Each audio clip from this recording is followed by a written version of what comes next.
देनी पड़ेगी। अब चुप हैं, कोई नहीं कह रहा। और डीजल का भाव कितना हो गया? 77 पार, 80 तो मिनटों में बदल रहा है। कितना पड़ेगा?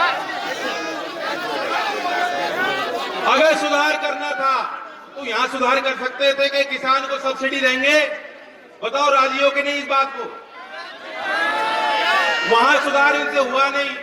एमएसपी देने को राजी नहीं सरकार।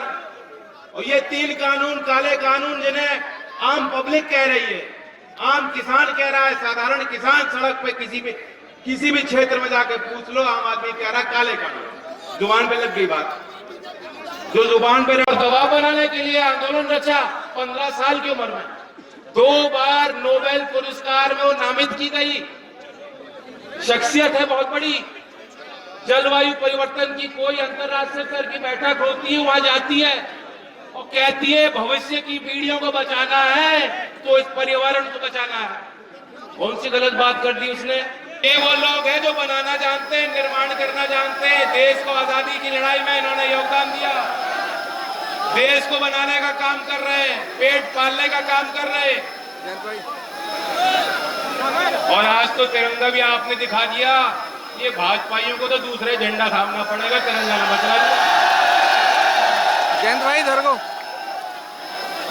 ये वो लोग हैं जो जब इन्होंने तिरंगा चलाया था, लड़ाई लड़ी थी, उनके हाथ में तिरंगा नहीं था, वो नहीं फहराते थे। और आज वे लोग आपको कह रहे हैं कि तुम लोग बागी हो गए, तुम्हारे अंदर राष्ट्रीयता नहीं बच रही। ये दलाल, ये झूठे लोग ये कह रहे किसान आतंकवादी है, इन्हीं की मित्र मंडली के लोग हैं। मुंबई वाले बैठी हैं, कंगना रनौत, उनका तो नाम है ना, मुझे पसंद नहीं आता। भाइयों, पहले उनकी फिल्म देखियो, माफ है, आगे उनकी एक पिक्चर मत देखना तुम, जो तुम्हें आतंकवादी बताती हो। और आपने पता है ये वही लोग हैं जो शहंशाह बैठे हैं दिल्ली में, उन्हीं की मित्र मंडली है। एक उन्हीं के इशारे पे काम हो रहा है सारा। वही भाषा, कोई खिलाड़ी है, कोई एक्टर है, कोई सेलिब्रिटी है, वही भाषा का प्रयोग कर रहे हैं। और जवाब किसका दे रहे? कोई अंतरराष्ट्र में कोई है जो कह रहा है किसानों के साथ बुरा हो रहा है, हम किसान के साथ। क्या बुरी बात कह दी? किसको बुरी लगी? और क्यों चोट लगी उस बात से? के लोग हैं, वह चोट भी हम महसूस करते, लेकिन वर्दी की अपनी परंपरा होती है, उनके अपने संस्कार होने चाहिए।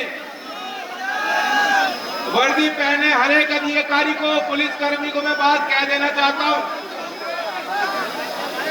अगर वे अपनी अंतरात्मा की बात मानेंगे, सही और गलत की पहचान करेंगे, कोई वर्दी पहनने वाला आदमी कभी किसान पे हाथ नहीं उठा सकता। और आपको चेता देता हूं, ये पंचायत इसलिए बुलाई गई कि आपकी आंखें खुल जाए। जो लोग सरकार के ज्यादा नौकरी निभा रहे हैं वे भी देख लें, अगर आप किसान के साथ अन्याय करोगे, कोई किसान पे उंगली उठाएगा, सिर्फ उन्हें नहीं, उनकी आने वाली पीढ़ियों को किसान की हाय लगेगी, हाय। ये नौजवान तो दूसरे मूड में आए हैं, ये छोड़ने वाले नहीं किसी को। जिसे कहते हैं ना देसी भाषा में, लत्ते फाड़ देंगे।